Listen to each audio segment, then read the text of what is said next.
வெற்றி விழான்றதை விட உங்களுக்கு எல்லாருக்கும், மக்களுக்கும், பிரசன்ட் மீடியாவுக்கும் சொல்கிற நன்றி விழா தான். நாங்கள் எல்லாரும் உங்களுக்கு நன்றி சொல்கிற விழாவாக தான் அதை பார்க்குறேன்.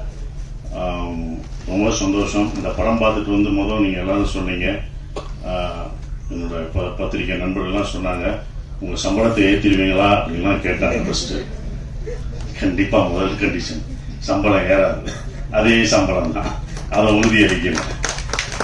ஏன்னா இந்த பட்ஜெட்டில் இப்படி தான் எடுக்கணும். சம்பளம் ஒவ்வொருத்தவங்க சம்பளம் ஏற்றும் போது அடுத்த இது பண்ணும்போது அந்த பட்ஜெட் ரொம்ப ஜாஸ்தியாகும். இதை விட உங்களுக்கு தெரியும் மார்க்கெட்டில் ரொம்ப கம்மியாகும் அப்படின்ற ஒரு விஷயங்கள்லாம் தெரியும் சம்பளத்தை ஏற்றல. இன்னும் ரொம்ப சந்தோஷம் என்னென்னா, எனக்கு பல ஆண்டுகளுக்கு அப்புறம் இவ்வளோ பெரிய வெற்றி கிடைச்சிருக்கு. இவ்வளோ பெரிய வெற்றி கிடைச்சிருக்கு, பெரிய வெற்றி. இது என்னோட வெற்றியா நான் நினைக்கல. இந்த படம் வெற்றியை வந்து ஒரு சசிகுமார் ஜெயிச்சுட்டான், ஒரு $1 மில்லியன் ஜெயிச்சிருச்சு அப்படின்னு நினைக்காதீங்க. புது இயக்குநர்களுக்கு சான்ஸ் கொடுக்கலாம். இனிமேல் எல்லாம் புது இயக்குநர்கள், தோல்வி அடைஞ்ச இயக்குநர்களுக்கு நம்பிக்கை கொடுத்துருக்கு. இந்த படம் வந்து நம்பிக்கை தான், நாங்களாம் அவங்களுக்கு நம்பிக்கை தான் கொடுத்துருக்கோம். பொறுமையாக காத்துக்கிட்டு அதுக்கான இதில் இருந்தால் கண்டிப்பாக நமக்கு வந்து வெற்றி கிடைக்கும். இன்னொன்று, நம்ம தோல்வியை ஒத்துக்கணும். நான் தோல்வி அடைஞ்சிருக்கேன், என் தோல்வியை ஒவ்வொரு தடவையும் நான் ஒத்துக்கிட்டேன். இந்த படம் முதல் நாள் கலெக்ஷன் என்ன உங்கள் எல்லாருக்கும் தெரியுமா? இந்த படம் முதல் டே வியாழக்கிழமை போட்டப்ப இதோட முதல் கலெக்ஷன் என்னாச்சுண்ணே சொல்லுங்க. ₹2 வருமா, ₹2.5 வருமா? வந்துருச்சா? உண்மையை பேசுவோம். இது இருக்கு போய் முதல் நடிகர்கள்ட்ட உண்மையை சொல்லுங்க, எவ்வளவு ஓடி இருக்குன்னு சொல்லுங்க. ஏன் மறைக்காதீங்க. எவ்வளவு ஓடி இருக்குன்னு சொன்னாதான் யாரும் சம்பளம் ஏற்ற மாட்டாங்க, யாரும் எதுவும் பண்ண மாட்டாங்க, உண்மையா இருப்பாங்க. அப்ப நீங்க ஒவ்வொரு தடவையும் சொல்லும் போதான் சார் இந்த 2.5 ஏன் நான் சொல்றேன்னா, முதல் நாள் இந்த படத்தோட கலெக்ஷன் 2.5 அப்படின்னா என்னோட மொத்த படம் ஒரு படம் வந்து 2.5 தான் கலெக்ட் ஆயிருக்கு. அதை நான் தெரிஞ்சுக்கிட்டேன். ஸோ என்னுடைய இந்த படம் ஒரு படம் 2.5க்கும் ஓடி இருக்கு, இப்ப பல கோடிக்கு ஓடி இருக்கு. இதோட இது உங்களுக்கு தெரியும், இது பெரிய ஹையஸ்ட். என்னுடைய ஹையஸ்ட் இது வந்து குட்டிப்புலி தான், சுந்தரபாண்டியனும் குட்டிப்புலி தான். அந்த குட்டிப்புலியும் சுந்தரபாண்டியனும் ஹையஸ்ட் கலெக்ஷனை இந்த டூரிஸ்ட் ஃபேமிலி வந்து அடிச்சிருக்கு. ரொம்ப சந்தோஷமா இருக்கு. அப்ப ஒரு நம்பிக்கையை கொடுக்குற, நான் இதை ஏன் இவ்வளவு தூரம் சொல்றேன்னா, இனி வரும் உங்களுக்கு நம்பிக்கை என்னைக்கு முடாமுயற்சியோட விட்டு கொடுக்க கூடாது. அந்த நம்பிக்கை கொடுக்கறதா ஒரு 5 பேருக்கு நம்பிக்கை கொடுத்தா எனக்கு சந்தோஷமா இருக்கும்னு நான் நினைக்கிறேன். அந்த பொறுமை இதுதான். ஏன்னா இது படம் ஆரம்பிக்கும் போதே யுவராஜ் தான் ரொம்ப கான்பிடண்டா இருந்தார். எங்க ப்ரொடியூசர் சொன்னாரு, சார் உங்களோட இது என்ன ஞாபகம் இருக்குமான்னு தெரியல,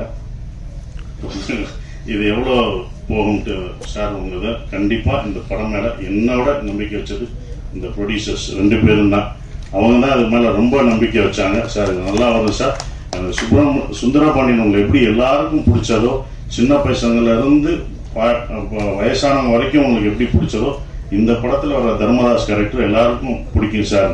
தேட்டர்ல போய் பார்க்கும்போது அதை உணர்ந்தோம். ஒவ்வொரு தேட்டரும் படும்போது மக்கள் வந்து ரொம்ப நாளைக்கு அப்புறம் குடும்பமா ஒரு தேட்டர்ல வந்து படம் பார்க்குறேன். எல்லாம் ஓடிடியில் இருக்காங்க, வீட்டில் இருக்காங்கன்னு நினைச்சிட்டு இருந்தோம். நல்ல படம் கொடுத்தா அவங்க வர்றாங்கன்றது இப்போ தெரிஞ்சுக்கிட்டேன். நான் தெரிஞ்சுக்கிட்டேன், எனக்கு தான் எல்லாரும் தெரிஞ்சுக்கணுங்க. அப்ப ஃபேமிலியா வர்றாங்க, இவ்வளோ உள்ள வர்றாங்க அப்படின்னும் போது அவங்க நல்ல படம் இந்த மாதிரி குடும்பத்தோட ஒரு படம் பார்க்கலான்ற நம்பிக்கை கொடுத்துரு. ஒரே மாதிரி படம் பண்ணானா டிஃப்ரெண்டா படம் பண்ணலாம், ஜானர் ஆஃப் படம் பண்ணலாம் அப்படின்ற ஒரு நம்பிக்கையை வந்து இந்த படம் கொடுத்துருக்காதா நான் நினைக்கிறேன். இப்போ வரைக்கும் ஃபேமிலி தேட்டருக்கு வந்துகிட்டே இருக்காங்க. பெரிய குடும்பம் என்னைக்குமே அப்ப இருந்து இப்ப இருந்து ஒரு விஷயம் இருக்கு. ஏன்னா நாங்களும் தேட்டர் வச்சிருக்கோம். அந்த தேட்டர் கவுண்டர் பின்னாடி நான் உட்காந்து இருக்கும்போது லேடிஸ் கவுண்டர்லாம் கூட்டம் வரும், பயங்கரமா இருக்கும். கூட்டங்கள்லாம் நிற்கும். நாங்கள் சின்ன வயசுல உட்காந்து பார்க்கும்போது பார்ப்போம். அப்ப டிக்கெட்ல உள்ளவங்கலாம் சொல்லுவாங்க, எந்த படம் பெண்களுக்கு பிடிச்சி தாய்மார்களுக்கு பிடிக்கிற படங்கள்லாம் சூப்பர் ஹிட் ஆகும் அப்படின்னு அப்ப இருந்து சொல்றாங்க. அது இப்ப வரைக்கும் அது நடந்துகிட்டு தான் இருக்கு. அதனால தாய்மார்களின் பேராதவருடன் அப்படின்னு ஒரு போஸ்ட் அடிப்பாங்க. ஸோ அவங்களுக்கு பிடிச்சிச்சுன்னு வச்சுக்கோங்களேன், ஃபேமிலியா வருவாங்க. 5 பேர் வர மாட்டாங்க, ஒரு குடும்பமே வரும். ஒரு குடும்பத்துக்கு பிடிச்சிச்சுன்னா வரும், ஒரு பசங்களுக்கு படம் பிடிச்சிச்சுன்னா அவ்வளோ பேர் வரும். ஸோ அப்படி இந்த படத்தை இவ்வளோ அழகாக ரீச் பண்ணி கொண்டு போன இந்த கம்பெனிக்கு நான் என்னுடைய வாழ்த்துக்களை தெரிவிச்சுக்கிறேன். அப்புறம் அபி எங்களுடைய டைரக்டர், நான் இவ்வளோ நல்லா நடிச்சிருக்கேன் அப்படின்னு சொன்னது அதுக்கு காரணம், முக்கியமான காரணம் நல்லா நடிச்சிருக்கேன்னா என்னோட பாடி லாங்குவேஜ் எல்லாம் மாறி இருக்குன்னா அது அபி தான், டைரக்டர் தான் பேசுவேன். ஒவ்வொரு விஷயம் பார்த்து தான் சொல்லுவேன். இது எப்படி பண்ணுவோம், அப்படின்றது அந்த அந்த கையை வச்சு சொல்ல நமக்கு பொண்ணு இருக்கோ அது அவரோட தான். இன்னொரு தடவை பொண்ணு நல்லா பண்ணி இன்னொரு தடவை நமக்கு பொண்ணு இருக்கும் அப்படின்னு இப்போ எல்லாம் வந்து சொல்லும்போது அது அபியோட ஸ்டைல தான் நான் பிடிச்சேன். ஸோ அபி தேங்க்யூ, இப்படி ஒரு நல்ல படத்தை எனக்கு கொடுத்ததுக்கு நான் நன்றி சொல்லணும். நீங்கள் எனக்கு நன்றி சொல்லிட்டீங்க, நான் உங்களுக்கு நன்றி சொல்லணும். ஏன்னா ஒரு ஸ்கிரிப்ட் எழுதுறதுக்கு வயசு முக்கியம் இல்லை, அதை நிரூபிச்சுட்ட நீ எல்லாருக்கும் ரோல் மாடலாக இருக்க. இனி உன்னுடைய அடுத்த படம் தான் ரொம்ப கஷ்டமானதாக இருக்கும். ஏன்னா முதல் படம் சுப்பிரமணியம் முடிச்சு 2வது படம் என்ன பண்ணணும்னு நமக்கு தெரியாது. அந்த அனுபவத்தை சொன்னேன் கேர்ஃபுல்லாக. அதையும் முதல் படமாக இருந்தேன். முதல் படத்தில் என்ன எதிர்பார்த்தவங்களோ அதை கொடுத்துரு, நம்ம புதுசாக பண்ணணும் அதை பண்ண முடியாது. ஸோ உன்னுடைய அடுத்த படம் உனக்கு வந்து இதை விட ஒரு பெரிய நடிகர் உனக்கு வரலாம், இன்னும் பெரிய நடிகர்கள் உனக்கு வருவாங்க, பெரிய ப்ரொடக்ஷன் வரும், பெரிய காசு வரும். ஆனால் கரெக்டான படத்தை மட்டும் எடுத்து, அதுதான் ஒன்று, கரெக்டான படத்தை மட்டும் எடுத்து. ஏன்னா இன்னும் உன் கண் எல்லா கண்ணும் உன் மேலே தான் வாட்ச் பண்ணுவாங்க. அடுத்து உனக்கு ரொம்ப பொறுமையாக நல்லா ஸ்கிரிப்ட் பண்ணி ஜெயிச்சிரு. உன் அடுத்த வெற்றிக்காக நாங்கள் இன்னும் மாவளோட காத்துக்கிட்டு இருக்கோம். அது நீங்கள் ஜெயிக்கணும் அப்படின்ற ஒரு விஷயம். சிம்ரன் மேடம் ரொம்ப சந்தோஷம். உங்கள் படங்கள்லாம் அவ்வளோ ரசித்து பார்த்தோம். சிம்ரன் வரலையான்னு வாங்க, அடுத்த நான் வெற்றி விழாவில் கூட்டு வரேன்னு சொன்னேன். அதே படம் வெற்றியும் அடைஞ்சது. உங்களை கூட்டு வந்துட்டேன், ரொம்ப சந்தோஷம். நீங்களாக தான் வந்துட்டீங்க, கூட்டு வந்துட்டோம்னா நீங்களாக வந்துட்டீங்க, அது ஒரு சந்தோஷம்.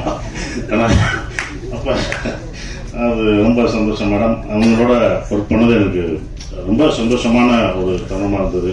நம்ம இப்போ வந்தது பெண்ணா வானவில் தானான்னு பூமியிலே பூ பறிக்கும் தேவனான்னு தேட்டரில் பார்த்துருப்போம்.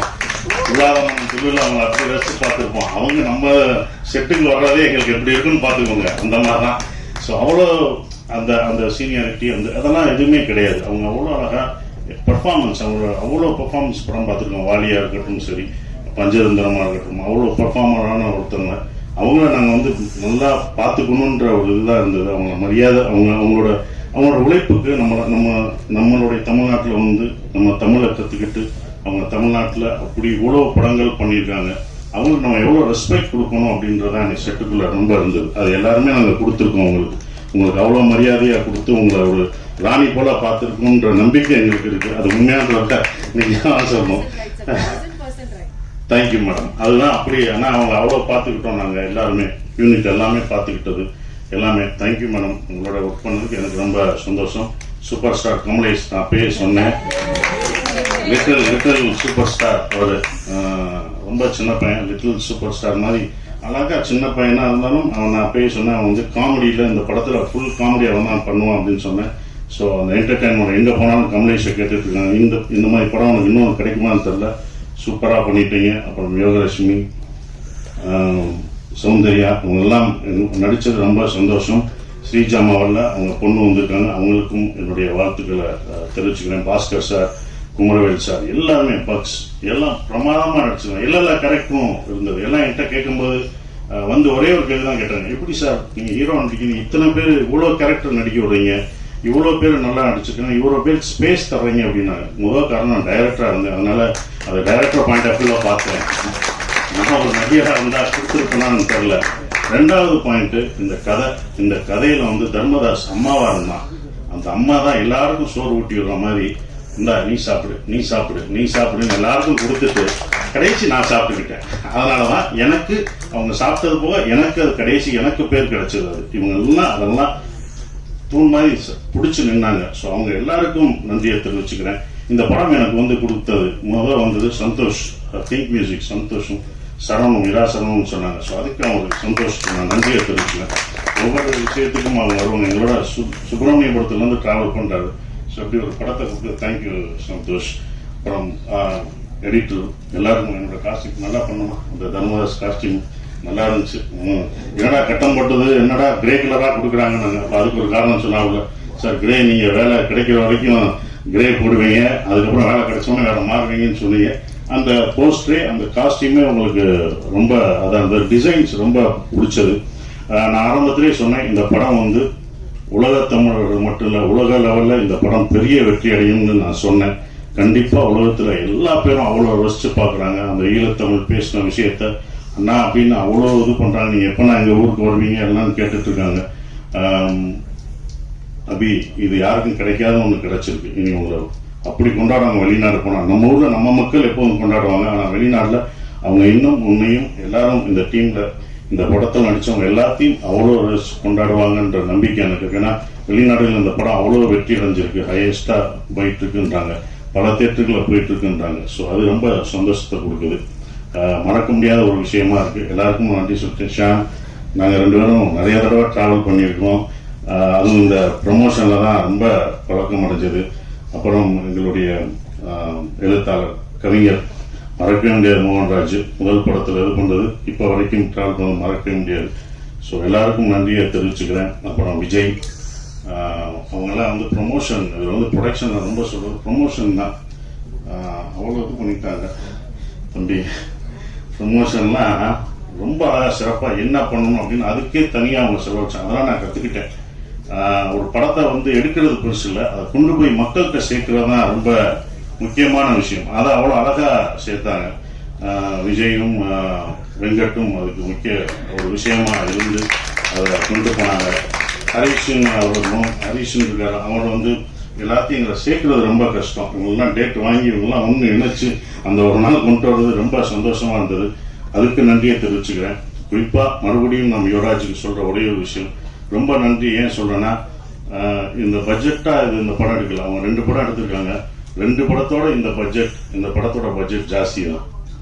நானே சொல்லுவேன், வேணாம் இவ்வளோ போகாதீங்க அப்படின்னு நான் சொல்லுவேன். அவங்களோட சண்டையெல்லாம் போட்டுருக்கேன், வேணாம் என்னை வச்சு மினிமம் பட்ஜெட்டில் எடுங்க, இவ்வளோ போகாதீங்க அப்படின்வேன். அது அவருக்கும் சொல்லியிருக்காங்க. இவரை வச்சு ஏன் எடுக்கிறீங்க, போமா என்னன்னு பார்த்துக்கணும்னு அவருக்கும் சொல்லியிருக்காங்க. அவர் என் மேலே நம்பிக்கை வச்சிருந்தாரு. அதோட இல்லை சார் நான் நம்பிடுவேன் சார். நானே சொல்லுவேன், ராமேஸ்வரம் போகும்போதும் நான் சொல்லுவேன், பட்ஜெட் ஏறிச்சு நம்மளோட நான் சண்டை போடுவேன். இதோட 25ஆம் தேதி ஏன் போடுறீங்க, கிறிஸ்துமஸ் ஹாலிடேஸ் எல்லாம் டபுளாக இருக்கும், வெளில வேணாம் சார் பரவாயில்ல சார் அப்படின்னு சொன்னாங்க. இந்த படத்து மேலே அவங்க அவ்வளோ நம்பிக்கை வச்சுருந்தாங்க. அந்த நம்பிக்கை வீண் போகலை. இந்த வெற்றி எங்களோட வெற்றி இல்லை, இது தமிழ் சினிமாவின் வெற்றியாக தான் நான் கருதுனேன். குடும்ப படங்கள் நிறையா வரும்ன்ற நம்பிக்கை எனக்கு இருக்கு. ஸோ இன்னும் மாறும், நிறைய படங்கள், நிறைய ஜேனர் படம் வரும்னு நினைக்கிறேன்.